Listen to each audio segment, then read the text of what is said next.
Hello hello សួស្តីអ្នកលេង game Free Fire ណោះនេះជួបមួយខាងកាពីទៅណោះនេះថ្ងៃនេះចេញវីដេអូមកសួរណោះគ្នាលេង game Free Fire រាល់ថ្ងៃលេងដៃប្រមាណរៀមដៃប៉ុន្មានណោះនេះអ្នកខ្លះក៏លេងដៃ3ដៃ4ដៃ5អញ្ចឹងសម្រាប់ខ្ញុំលេងតែដៃ2ទេបើដៃបាញ់វិញមិនបាញ់ជ័យទេអន់ជាងបទៀតបើណាគេឆ្លាញ់ skin ខ្ញុំនេះអាចឆាតប្រាប់ខ្ញុំក៏បានវាថា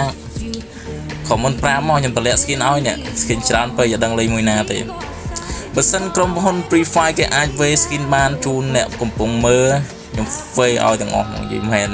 ខ្ញុំទុកតែ skin មួយខ្ញុំដែរខ្ញុំឆ្លាញ់ខ្ញុំលេងទេបើដូចក្របបែកតកនេះចឹងរាល់ថ្ងៃលេងតែមួយក្របបែកមួយទេ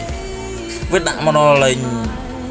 21ក្របបែកតកណាលេងអស់មើលក្របបែកហ្នឹងឯងវេបានខ្ញុំវេជូនអ្នកកំពុងមើលទាំងអស់ដល់នេះជួយ copy link ខ្ញុំអ្នកមួយផង comment អ្នកមួយផងកុំភ្លេច add brand មកលេងជុំផង